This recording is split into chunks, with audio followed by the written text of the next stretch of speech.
ಪ್ರಾಣಶಕ್ತಿ. ನಿಜವಾದ ಶಕ್ತಿ ಯಾವ್ದಂದ್ರೆ ಆ ಪ್ರಾಣ ಶಕ್ತಿಯಿಂದನೇ ನಾವಿವತ್ತು ಆ ಎನರ್ಜಿನ ತಗೊಂಡು, ಮೊದ್ಲು ಎನರ್ಜಿ ತಗೊಂತಿದ್ವಿ, ಹುಟ್ಟಿದಾಗಿಂದ ನಾವು ಸಾಯೋ ತನಕನೂ ತಗೊಂತಾನೆ ಇರ್ತೀವಿ ಎನರ್ಜಿನ. ಹೆಂಗಂದ್ರೆ ಅದು ಬಹಳ ಧ್ಯಾನಕ್ಕೆ ಬಂದ ಮೇಲೆ ಗೊತ್ತಾಯ್ತು ಹೆಂಗ್ ನಾವು ಎನರ್ಜಿ ತಗೋತೀವಿ, ಮಲಗ್ದಾಗ ಹೆಂಗ್ ತಗೋತೀವಿ, ಧ್ಯಾನ ಮಾಡೋ ಹೆಂಗ್ ತಗೋತೀವಿ ಅನ್ನೋ ಸತ್ಯ ಗೊತ್ತಾಗಿದ್ದು ಅವಾಗ ಧ್ಯಾನಕ್ಕೆ ಬಂದ್ಮೇಲೆ.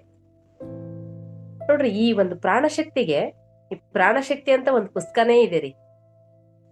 ಟಾರ್ಕೋಮ್ ಸರಾಯ್ ಡಾರಿಯನ್ ಅವ್ರು ಬರೆದಿರ್ತಕ್ಕಂತ ಈ ಪ್ರಾಣಶಕ್ತಿ ಅಂತಕ್ಕಂಥ ಪುಸ್ತಕ ಐತೆ.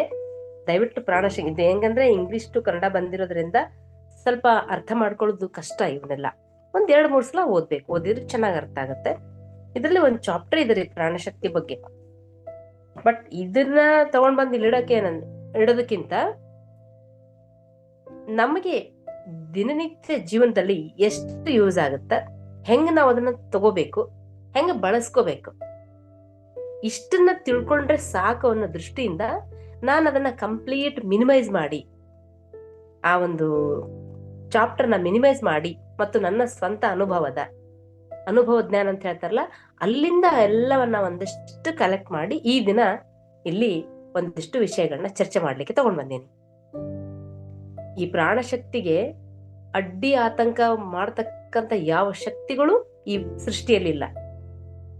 ಅದು ವಿಶ್ವಶಕ್ತಿಯ ಪ್ರವಾಹ ಅಂತ ಕರಿತೀವಿ. ಅದಕ್ಕೆ ಅದನ್ನ ಸಾಮೂಹಿಕ ಧ್ಯಾನ ಮಾಡುವಾಗ ಒಬ್ಬೊಬ್ಬರೇ ಧ್ಯಾನ ಮಾಡ್ತಿದ್ರೆ ಆ ವಿಶ್ವಶಕ್ತಿ ಪ್ರವಾಹ ಹೆಂಗಿರುತ್ತಂದ್ರೆ ಒಂದು ಬರೀ ದಾರ ತರ ಬೀಳ್ತಾ ಇರುತ್ತಂತೆ. ಯಾವಾಗ ಸಾಮೂಹಿಕ ಧ್ಯಾನ ಮಾಡ್ತಾ ಇರುವಾಗ ಒಂದು ಜಲಪಾತದ ಹಂಗೆ ಬೀಳುತ್ತಂತೆ ಎನರ್ಜಿ. ಆ ಒಂದು ಶವರ್ ತರ ಬೀಳೋ ಎನರ್ಜಿ.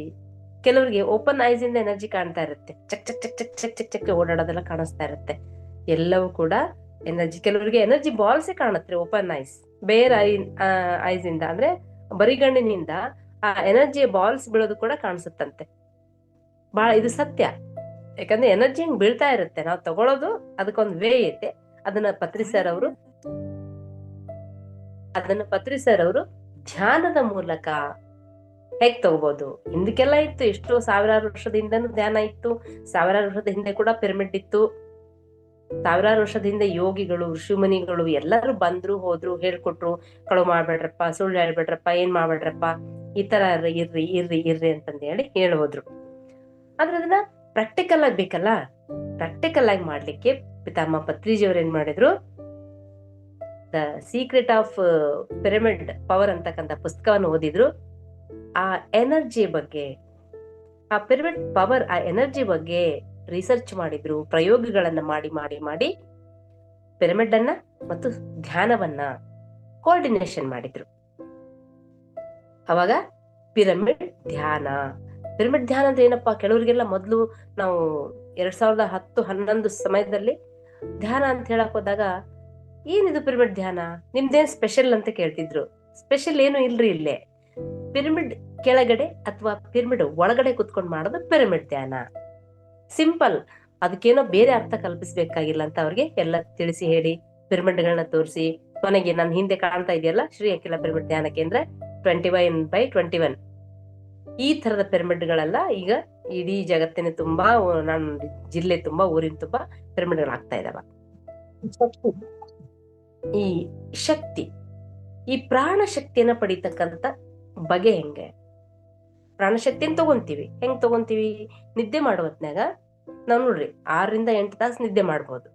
ಆದ್ರೆ ನಿದ್ದೆ ಮಾಡುವಾಗ ಪರ್ಟಿಕ್ಯುಲರ್ ಒಂದು ಎನರ್ಜಿ ತಗೊಳ್ಳೋ ಟೈಮ್ ಯಾವ್ದಪ್ಪ ಅಂದ್ರೆ ಬ್ರಾಹ್ಮಿ ಮುಹೂರ್ತ ಅಂತ ಕರೀತಾರ ಅದನ್ನ. 3-6 ಗಂಟೆ. ಆವಾಗ ಮನುಷ್ಯ ಕಂಪ್ಲೀಟ್ ಥಾಟ್ಲೆಸ್ ಸ್ಟೇಟ್ ಒಳಗಡೆ ಇರ್ತಾನ್ರಿ. ಅಂದ್ರೆ ಆಲೋಚನಾ ರಹಿತ ಸ್ಥಿತಿಯಲ್ಲಿ ಇರ್ತೈತೆ. ಯಾವಾಗ ಮನುಷ್ಯನ ಆಲೋಚನೆಯ ಪ್ರಕಂಪನಗಳು ಭೂಮಿಯ ಮೇಲೆ ಹರಡಂಗಿಲ್ಲೋ, ಯಾವ ಪ್ರಕಂಪನ ಬರುತ್ತೆ ಆ ಟೈಮ್ಗೆ ಅಂದ್ರೆ, ಯಾರು ಋಷಿಮುನಿಗಳು ಧ್ಯಾನದಲ್ಲಿ ತಪಸ್ಸಿನಲ್ಲಿ ನಿರತರಾಗಿರ್ತಾರೋ ಅವರ ಪ್ರಕಂಪನಗಳು ಇಡೀ ಭೂಮಂಡಲದ ತುಂಬಾ ವ್ಯಾಪಿಸುತ್ತಂತೆ. ಅದಕ್ಕೆ ಅವಾಗ ಮಾಡಿದಂತ ಪೂಜೆ, ಅವಾಗ ಮಾಡಿದಂತ ವ್ರತ, ಅವಾಗ ಮಾಡಿದಂತ ಅಭ್ಯಾಸ ಎಲ್ಲಾನು ಸಕ್ಸಸ್ ಆಗುತ್ತಂತ ಹೇಳ್ತಾರ. ಯಾಕಂದ್ರೆ ಆ ಋಷಿ ಮುನಿಗಳ ತಪಶಕ್ತಿಯ ತರಂಗಗಳು ಭೂಮಿ ಮೇಲೆ ಬಂದಾಗ ಸಕ್ಸಸ್ ಎಲ್ಲದನ್ನು, ಅಲ್ಲಿ ನೆಗೆಟಿವ್ ಆಗ್ಲಿ ಬೇರೆ ಇನ್ನೇನೋ ತರಂಗಗಳು ಇರಂಗಿಲ್ಲ. ಅಲ್ಲಿ ಕಂಪ್ಲೀಟ್ ಪಾಸಿಟಿವ್ ಸ್ಪಿರಿಚುಯಾಲಿಟಿ ಇರ್ತಕ್ಕಂಥ ಪಾಸಿಟಿವ್ ತರಂಗಗಳಿರೋದ್ರಿಂದ ಅದು ಸಕ್ಸಸ್ ಆಗುತ್ತೆ. ಇದು ಬ್ರಾಹ್ಮಿ ಮುಹೂರ್ತ. ಇನ್ನ ನೋಡ್ರಿ, ನಿದ್ದೆ ಅವಾಗ್ಲೇ ಥಾಟ್ಲೆಸ್ ಸ್ಟೇಟ್ ಅಲ್ಲಿ ನಿದ್ದೆ ಮಾಡೋದೇ ಅವಾಗ. ಅಂದ್ರೆ ಬೆಳಗಿನ ಜಾವ ನಿದ್ದೆ ಅಂತ ಕರೀತಾರ ಅದನ್ನ. ಆಕ್ಸಿಡೆಂಟ್ಗಳೆಲ್ಲ ಆಗೋದು ಅವಾಗೇನೆ. ಯಾಕೆಂದ್ರೆ ಡ್ರೈವರ್ಸ್ ಎಲ್ಲ ತಮ್ಮ ಲಾರಿಗಳನ್ನ 4ರಿಂದ 6 ಗಂಟೆ ತನಕ ಅಥವಾ 3 ಗಂಟೆಯಿಂದ 6 ಗಂಟೆ ತನಕ ರೋಡಲ್ಲಿ ಸೈಡ್ ಹಚ್ತಾರೆ, ಲಾಂಗ್ ಡ್ರೈವರ್ಸ್ ಎಲ್ಲಾರನ್ನು. ಅಥವಾ ಲಾಂಗ್ ಡ್ರೈವರ್ ಬಸ್ ಡ್ರೈವರ್ಸ್ ಏನ್ ಮಾಡ್ತಾರಂದ್ರೆ, ಅವರು 2 ಡ್ರೈವರ್ ಇರ್ತಾರ್ರಿ. ಒಂದು ಡ್ರೈವರ್ನ ಮಲ್ಗಕ್ ಬಿಟ್ಬಿಡ್ತಾರ, ಅವ್ರು ಎದ್ದು ಕುತ್ಕೊಂಡು ಡ್ರೈವಿಂಗ್ ಮಾಡ್ತಾರ. ಯಾಕಂದ್ರೆ ಅವ್ರಿಗೆ ಆ ಟೈಮಿಗೆ ನಿದ್ದೆ ಬೇಕು. ಅಂದ್ರೆ ಥಾಟ್ಲೆಸ್, ಅಂದ್ರೆ ಬೆಳಗ್ಗಿಂದ ನಿದ್ದೆ ಮಾಡಿರಂಗಿಲ್ಲ, ಆ ಟೈಮ್ ನಿದ್ದೆ ಬೇಕು. ನಾವು ನೋಡ್ರಿ, ಏನಾದ್ರು ಮದ್ವೆ ಸಮಾರಂಭ ಏನಾದ್ರು ಇತ್ತಂದ್ರೆ ಏನ್ ಮಾಡ್ತೀವಿ, ಹೆಚ್ಚು ಎಲ್ರಿಗೂ ಅನುಭವ ಆಗಿರುತ್ತೆ. ಮದ್ವೆ ಇತ್ತಂದ್ರೆ ಬೆಳಗ್ಗೆ ತಕ್ಷಣ ಮುಹೂರ್ತ ಇರುತ್ತೆ, ಎಲ್ಲಾ ಗಡಿಬಿಡಿ ಇರುತ್ತೆ, ರಾತ್ರಿ ಮಲ್ಗ್ಲಿಕ್ಕೆ 12 ಗಂಟೆ ಆಗಿರುತ್ತ, ಮತ್ತೆ ಎದ್ದೇಳೋದು 2 ತಾಸು ಮಲ್ಕೊಂಡು ಎದ್ಬಿಡ್ತೀವಿ. ಬಟ್ ನಮ್ಗೆ ಆ ಗಡಿಬಿಡಿ ಒಳಗಡೆ ಏನು ಗೊತ್ತಾಗಂಗಿಲ್ಲ. ಎಲ್ಲ ಮದ್ವೆ ಮುಗಿದು ಎಲ್ಲ ನಿರಾಳಾಗಿ ಎಲ್ಲ ಸಂಜೆ ಆಗಿ ಮತ್ತೆ ಇದಾಗ್ತಿದ್ದಂಗೆ ಅವಾಗ ನಿದ್ದೆ ಮಾಡಿಲ್ಲಲ್ಲ ನಾವು, 2 ದಿನದಿಂದ 1 ವಾರದಿಂದ ನಿದ್ದೆ ಮಾಡಿಲ್ಲ ಅನ್ನೋದು ನಮಗ್ ಗೊತ್ತಾಗುತ್ತೆ. ಆ ನಿದ್ದೆ ಒಳಗಡೆ ನಾವೇನ್ ಮಾಡ್ತೀವಿ, ಆ ಕಾಸ್ಮಿಕ್ ಎನರ್ಜಿನ ತಗೊಂತೀವಿ. ಹೆಂಗ್ ತಗೊಂತೀವಿ? ಆ ನಿದ್ದೆ ಯಾಕೆ ರಾತ್ರಿ 10 ಗಂಟೆಯಿಂದ ಮಲ್ಕೊಂಡು ಬೆಳಗ್ಗೆ ತನಕ ಮಲ್ಕೊಂಡ್ರು ಸಿಗುತ್ತಾ ಇಲ್ಲ ಅಂತ ಕೇಳ್ಬೋದು. ಆ ಸಮಯದೊಳಗಡೆ ನಮ್ಗೆ ಥಾಟ್ಲೆಸ್ ಸ್ಟೇಟ್ ಅಲ್ಲಿ ನಿದ್ದೆ ಆಗೋದು ಅವಾಗ. ಆ ಡೀಪ್ ಸ್ಲೀಪ್ ಅಂತ ಕರೀತಾರಲ್ಲ, ಕಂಪ್ಲೀಟ್ ಏನು ಎಚ್ಚರಿಕೆ ಇರ್ಲಾರ್ದು ಅಂತ, ಆಲೋಚನೆಗಳಿರ್ಲಾರ್ದಂಥದ್ದು. ಈಗ ನೋಡ್ರಿ, ನಾವು ಮಲ್ಕೊಂಡಾಗ ನಮ್ಗೆ ಮಗ್ಲ್ ಬದಲಾಯಿಸ್ತಾ ಇರ್ತೀವಿ. ಇಲ್ಲಾಂದ್ರೆ ಎಲ್ಲೋ ಪೊಲೀಸ್ ರೌಂಡ್ಸ್ ಬಂದಿರೋ ಪಿ ಊದಿದ್ ಕೇಳ್ತಿರ್ತೈತೆ, ಇಲ್ಲ ಪಕ್ಕದ ಮನೆ ಮಗು ಅಳ್ತಿರ್ತೈತೆ, ಅಥವಾ ಇನ್ಯಾರೋ ವಾಶ್ರೂಮ್ ಹೋಗಿರೋ ನಾಳದ್ ನೀರ್ ಬೀಳೋ ಶಬ್ದ ಕೇಳ್ತಿರ್ತೈತೆ, ಅಥವಾ ಇನ್ಯಾರ್ದು ಬೈಕ್ ಹೋಗಿ ಶಬ್ದ ಕೇಳ್ತಿರ್ತೈತೆ. ಈ ತರದ್ದೆಲ್ಲ ಕೇಳ್ತಿರ್ತಲ್ಲ, ಅವಾಗ ಅದು ನಮ್ಗೆ ಎಚ್ಚರಿಕೆ ಇರುತ್ತೆ. ಪೂರ್ತಿ ಎಚ್ಚರ ರಹಿತ ನಿದ್ದೆ ಬರೋದು ಯಾವಾಗಂದ್ರೆ ಆ ಸಮಯ, 2ರಿಂದ 2.5 ತಾಸು. ಆ ಸಮಯದಲ್ಲಿನೇ ನಮ್ಗೆ ಏನಾಗುತ್ತಂದ್ರೆ, ನಮ್ಮ ಬ್ರಹ್ಮರಂಧ್ರದಿಂದ ಆ ಕಾಸ್ಮಿಕ್ ಎನರ್ಜಿ, ಆ ಪ್ರವಾಹ ಅನ್ನೋದು ಒಳಗಡೆ ಬರುತ್ತೆ. ನಮ್ಮಲ್ಲಿರ್ತಕ್ಕಂಥ 2,72,000 ನಾಡಿಮಂಡಲ ಐತಲ್ಲ, ಆ ನಾಡಿಮಂಡಲದಲ್ಲಿ ಅದೆಲ್ಲ ಪ್ರವೇಶ ಆದಾಗ ತಾವೆಲ್ಲರೂ ಕೂಡ ಸ್ಪಿರಿಚುವಲ್ ರಿಯಾಲಿಟಿ ಅಂತಕ್ಕಂಥ ಒಂದು ವಿಡಿಯೋವನ್ನ ನೋಡಿರ್ಬೋದು ಯೂಟ್ಯೂಬ್ ಅಲ್ಲಿ. ನೋಡಿಲ್ಲ ಅಂದ್ರೆ ನೋಡ್ರಿ, ಎಷ್ಟು ಚೆನ್ನಾಗಿ ಅದರಲ್ಲಿ ಎಕ್ಸ್ಪ್ಲೇನ್ ಮಾಡ್ಯಾರಂದ್ರೆ, ಧ್ಯಾನ ಕೂತ್ಕೋತೀವಿ, ಕಣ್ಣೆರಡು ಮುಚ್ಕೊಂಡು ಕೈ 2 ಬೆರಳುಗಳನ್ನ ಈ ತರ ಕ್ರಾಸ್ ಮಾಡ್ಕೊಂಡು ಕುತ್ಕೊಂಡಾಗ ಏನಾಗುತ್ತೆ, ನಮ್ಗೆ ಫಸ್ಟ್ ಬರೋದ ಆಲೋಚನೆ. ನಾವು ಉಸಿರಾಟ ನೋಡ್ತಿರ್ತೀವಿ ಅಂದ್ರೂ ಕೂಡ ಆಲೋಚನೆ ಬರುತ್ತ್ರಿ. ಆಲೋಚನೆ ಬಂದಾಗ ನಾವು ನೋಡ್ತೀವಿ, ಅಲ್ಲಿ ಆಲೋಚನೆ ಬಂದಾಗ ಅದು ಕಲರ್ ಬಾಲ್ ತರ ಬರ್ತಾ ಇರುತ್ತೆ. ಆಲೋಚನೆ ಬಾಲ್ ತರ ಬಂದು ಅವಾಗ ವಿಶ್ವಶಕ್ತಿಯ ಪ್ರವಾಹ ನಮ್ಮ ಒಳಗಡೆ ಇಳಿಯೋದಿಲ್ಲ, ಅಲ್ಲೇ ಇರ್ತದೆ, ಸ್ಟಾಪ್ ಆಗಿರುತ್ತೆ. ಯಾವಾಗ ಆಲೋಚನೆ ಬಂದು ಅವು ಮಾಯ ಆಗೋಗ್ಬಿಡ್ತಾವ್ರಿ. ಆಲೋಚನೆ ಬಾಲ್ಸ್ ಎಲ್ಲ ಮಾಯ ಆಗ್ತಾವ. ಯಾವಾಗ ಆಲೋಚನೆಗಳೆಲ್ಲ ಬಾಲ್ಸ್ ಮಾಯ ಆದಾಗ ಆ ವಿಶ್ವಶಕ್ತಿಯ ಪ್ರವಾಹ ಅನ್ನೋದು ಒಳಗಡೆ ಇಳಿಲಿಕ್ಕೆ ಶುರು ಆಗುತ್ತೆ. ನಮ್ಮ 2,72,000 ನಾಡಿ ಮಂಡಲ, ಆ ನರ್ವಸ್ ಸಿಸ್ಟಮ್ ಒಳಗಡೆ ಅದು ಪ್ರವಾಹದ ರೂಪದಲ್ಲಿ ಹರಿತದೆ. ಕೆಲವ್ರಿಗೆ ಧ್ಯಾನ ಕೂತ್ಕೊಂಡಾಗ ಕತ್ತು ನೋವು ಅಥವಾ ಬೆನ್ನು ನೋವು, ಕಾಲು ನೋವು ಬರುತ್ತೆ. ಧ್ಯಾನಕ್ಕೆ ಕುಂತ್ಕೊಂಡಾಗ ನೋವು ಬರುತ್ತೆ, ಧ್ಯಾನ ಇಲ್ದಾಗ ಬರಲ್ಲ, ಧ್ಯಾನ ಮಾಡ್ಲಾರ್ದಾಗ ಬರಂಗಿಲ್ಲ. ಕೆಲವ್ರೆಲ್ಲ ಏನ್ ಬಿಡ್ರಿ, ಧ್ಯಾನ ಕೂತ್ಕೊಂಡ್ರೆ ತಲೆ ಮೇಲೆ ಕಲ್ಲಿಟ್ಟಂಗ ಆಗುತ್ತಾ, ಇಲ್ಲ ನಂಗೆ ಬೆನ್ನು ಐತ, ಧ್ಯಾನ ಬೇಡ ಅಂತ ಬಿಡ್ತಾರ ಅಲ್ಲ. ಆದ್ರೆ ಯಾವಾಗ ಅಲ್ಲಿ ನಮ್ಗೆ ಪೇನ್ ಇರುತ್ತೋ, ನಮ್ಗೆ ಬ್ಲಾಕ್ಸ್ ಅಂತ ಇರುತ್ತೆ, ಎನರ್ಜಿ ಬ್ಲಾಕ್ಸ್ ಅಂತ ಇರುತ್ತೆ, ಎಮೋಷನಲ್ ಬ್ಲಾಕ್ಸ್ ಇರುತ್ತಾ, ಗತ ಜನ್ಮದಿಂದ ಏನೇನೆಲ್ಲ ಬ್ಲಾಕ್ಸ್ ಇರುತ್ತಲ್ಲ, ಆ ಬ್ಲಾಕ್ಸ್ ಇದ್ದಾಗ ಎನರ್ಜಿಯಲ್ಲಿ ಹೋಗೋದಿಲ್ಲ. ನೀವು ನೋಡ್ರಿ, ಅದನ್ನ ಇನ್ನೊಂದ್ಸಲ ತೆಗೆದು ನೋಡ್ರಿ, ಅಲ್ಲಿ ನರ್ವಸ್ ಸಿಸ್ಟಮ್ ಒಳಗಡೆ ರೆಡ್ ಕಲರ್ ಮಾರ್ಕ್ ತೋರಿಸಿರ್ತಾರ, ಅದು ನಮ್ಮ ಬ್ಲಾಕೇಜಸ್. ಆ ಬ್ಲಾಕೇಜಸ್ ಇರೋದ್ರಿಂದ ಅಲ್ಲಿ ನಮ್ಗೆ ವರ್ಕ್ ಆಗಂಗಿಲ್ಲ, ಅದಕ್ಕೆ ಪೇನ್ ಬರುತ್ತೆ. ನೋಡ್ರಿ, ನಾವ್ ಸಣ್ಣ ಹುಡುಗರು ಇದ್ದಾಗ ನಮ್ಗೆ ನಾವು ಮುಳ್ಳು ತೊಳ್ದಾಗ ಕಾಲು ಉರ್ಲಿಕ್ಕೆ ಆಗಂಗಿಲ್ಲ. ಅವಾಗ ಮನೆ ಒಳಗಡೆ ಹಿರಿಯರು ನೋಡ್ತಾರ, ಯಾಕೋ ಇದು ಹುಡುಗಿ ಕುಂಟ್ಕೊಂಡ್ ನಡೀತೈತಲ್ಲ, ಕಾಲಾಗೇನೋ ಮುಳ್ಳಿರ್ಬೇಕಂತೇಳಿ ರಮಿಸಿ ನಮ್ಮನ್ ಕರಿತಾರ್ರಿ. ಮುಳ್ಳು ತೆಗಿತೀನಿ ಅಂದ್ರೆ ಸತ್ರು ಹೋಗ್ತಿದ್ದಿಲ್ಲ ನಾವಂತ್ರು, ಯಾಕಂದ್ರೆ ನೋವಾಗುತ್ತಲ್ಲ ಮುಳ್ಳು ತೆಗಿವಾಗ. ಅದಕ್ಕೆ ನಾವು ಹೋಗ್ತಿರ್ಲಿಲ್ಲ. ಅವಾಗ ರಮಿಸ್ ಏನೋ ಅಂಗಡಿಗೆ ಹೋಗಿ ಬರ್ಬೇಕು, ಏನೋ ಕೊಡ್ತೀನಿ ಅಂತ ಕರೆದಾಗ ನಾವು ಸಿಕ್ಕಾಕೊಂತಿದ್ವಿ. ಪಕ್ಕ ನೆನ್ಪೈತಿರ್ ನನ್ಗಂತೂ. ನಾವು ಅವಾಗ ಕೈ ಕಾಲು ಹಿಡ್ಕೊಂಡು ಕೂಡಿಸ್ಕೊಂಡು ಅಮ್ಮನ ಕಡೆಗೆ ಅಥವಾ ಅತ್ತೆ ಚಿಕ್ಕ ಇರ್ತಾರಲ್ಲ ಮನೆಯವ್ರು, ಅವ್ರು ಪಿನ್ ತೆಗಿತಿದ್ರು. ಸೂಜಿ ಇಲ್ಲ ಪಿನ್. ನಾರ್ಮಲ್ ಆಗಿ ಹೆಣ್ಮಕ್ಳಿಗೆ ಸಿಗೋ ವೆಪನ್ ಅಂದ್ರೆ ಪಿನ್. ತಾಳಿ ಚೈನ್ ಒಳಗಡೆ, ಸರದೊಳಗಡೆ, ಕೊನೆಗೆ ಬಳೆಯಲ್ಲಿ ಹಾಕೊಳ್ತಕ್ಕಂಥ ಪಿನ್, ಸೇಫ್ಟಿ ಪಿನ್. ಆ ಪಿನ್ ತಗೊಂಡು ಚುಚ್ಬಿಟ್ರೆ ನಿಂದ ಹೆಂಗಾಗುತ್ತೆ ಹೇಳ್ರಿ? ಆ ಪಿನ್ ತಗೊಂಡು ಚುಚ್ಬಿಟ್ರೆ ಬಾಯಿ ಬಡ್ಕೊಳಂಗ ಆಗುತ್ತೆ. ಯಾಕಂದ್ರೆ ಮೊದ್ಲೇ ನೋವು ಇರುತ್ತಲ್ಲಿ. ಮುಳ್ಳಿಟ್ಟಿರೋ ಜಾಗಕ್ಕೆ ನೋವಿರುತ್ತ, ಇನ್ನ ಅಲ್ಲಿ ಚುಚ್ಬಿಟ್ರೆ ಬಹಳ ನೋವಾಗುತ್ತಲ್ಲ. ಅದೇ ತರ ಎಲ್ಲಿ ನಮ್ಗೆ ಎನರ್ಜಿ ಬ್ಲಾಕ್ಸ್ ಇರುತ್ತೋ ಅವಾಗ ಆ ವಿಶ್ವಶಕ್ತಿಯ ಕಂಪ್ಲೀಟ್ ಪ್ರವಾಹ ಬಂದಾಗ ಬಹಳ ಪೇನ್ ಬರುತ್ತ. ಬೇಡಪ್ಪ ಈ ಧ್ಯಾನನೇ ಬೇಡ ಅನ್ನೋ ತರ ಆಗುತ್ತಲ್ಲ.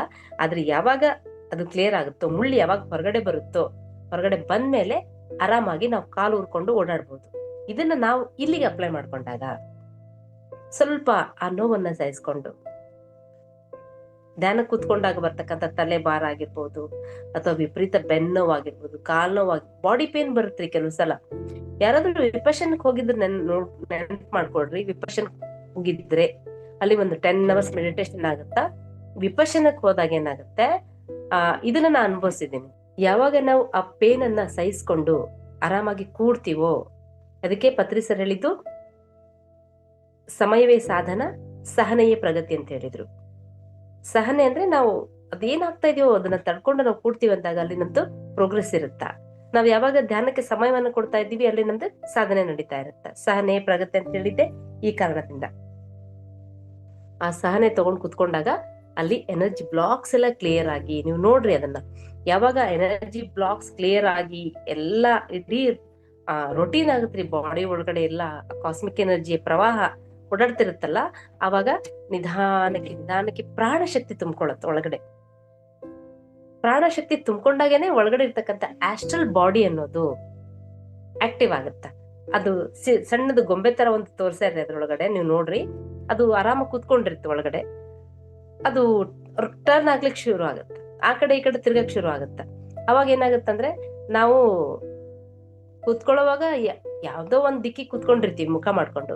ಬಟ್ ಧ್ಯಾನ ಕೂತ್ಕೊಂಡ ಮಧ್ಯದಲ್ಲಿ ಏನಾಗುತ್ತಂದ್ರೆ ನಾನೇನೋ ಈ ಕಡೆ ತಿರುಗಿ ಕೂತೀನೇನೋ, ಅಥವಾ ಈ ಕಡೆ ತಿರುಗಿ ಕೂತ್ಕೊಂಡಿದ್ದೀನ, ಅಥವಾ ಅಲ್ಲಾಡ್ತಾ ಇದ್ದೀನ ಅನ್ನೋ ಫೀಲ್ ಬರ್ತಾ ಇರುತ್ತೆ.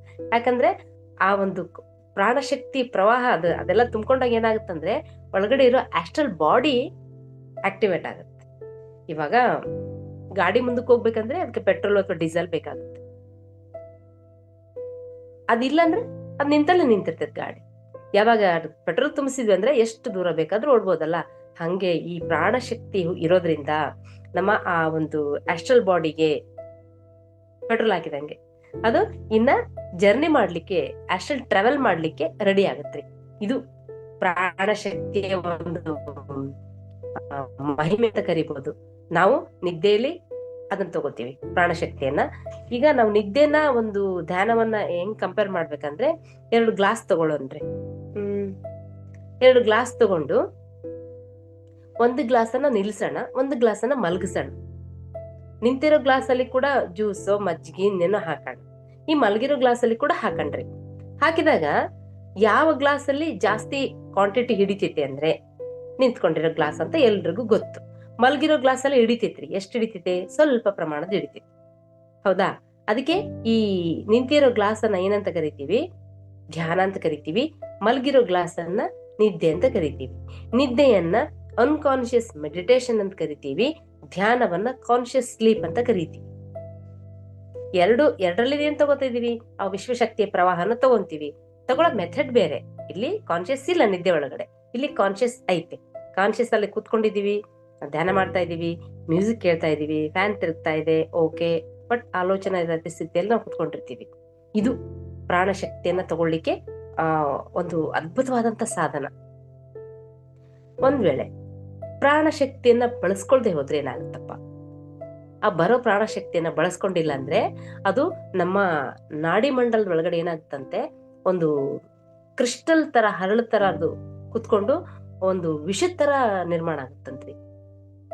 ನೋಡಿ ಎಷ್ಟು ಕೆಟ್ಟ ಅನ್ಸುತ್ತಲ್ಲ ಇದು ಕೇಳಿದ್ರೆ. ಏನಪ್ಪಾ ಇದು ಏನೋ ಭಯಾನಕ ಅನ್ಸುತ್ತಲ್ಲ. ಇಲ್ಲ, ಭಯಾನಕ ಮಾಡ್ಕೊಳ್ಳೋದೇನ್ ಬೇಕಿಲ್ಲ, ಯಾರು ಭಯ ಪಡೋದು ಬೇಕಿಲ್ಲ. ಅಂದ್ರೆ ನಾವು ವಿಶ್ವಶಕ್ತಿ ತಗೋಬೇಕಾ ಬೇಡವಾ ಅನ್ನೋ ಕನ್ಫ್ಯೂಸ್ ಕೂಡ ಮಾಡ್ಕೋಬೇಡ್ರಿ. ಬಹಳ ಸಿಂಪಲ್ ಐತೆ. ಆ ಬಂದಿರೋದನ್ನ ಬಹಳ ಜನ ಫೋನ್ ಮಾಡ್ತಿರ್ತಾರೆ, ಮೇಡಮ್ ಈ ತರ ಆಗ್ತಾ ಇದೆ. ಅವ್ರಿಗೆ ನನ್ಗೆ ಗೊತ್ತಾಗುತ್ತೆ ಅವಾಗ ಎನರ್ಜಿ ಅನ್ನೋದು ಓವರ್ ಇದಾಗ. ಅವಾಗ ಏನಾದ್ರು ಗ್ರೌಂಡಿಂಗ್ ಮಾಡ್ರಿ ಅಂತ ಹೇಳ್ತೀವಿ. ಗ್ರೌಂಡಿಂಗ್ ಅಂದ್ರೆ ಬಂದಿರೋ ಎನರ್ಜಿ, ನಾವು ಬಂದಿರೋದೆಲ್ಲ, ನಾವೆಲ್ಲರೂ ಈ ಭೂಮಿಗೆ ಬಂದಿರೋದೇ ಭೂಮಿ ತಾಯಿಯ ಒಂದು ಅಪ್ಗ್ರೇಡ್ ಮಾಡ್ಲಿಕ್ಕೆ, ಅಂದ್ರೆ ಅಸೆನ್ಷನ್ ಸಲುವಾಗಿ. ಭೂಮಿ ತಾಯಿ ಅಸೆನ್ಷನ್ ಮಾಡ್ಲಿಕ್ಕೆ ನಾವು ಬಂದಿರೋದು. ಆ ಸತ್ಯವನ್ನ ನಾವು ಮರ್ತ್ ಬಿಟ್ಟಿದೀವಿ.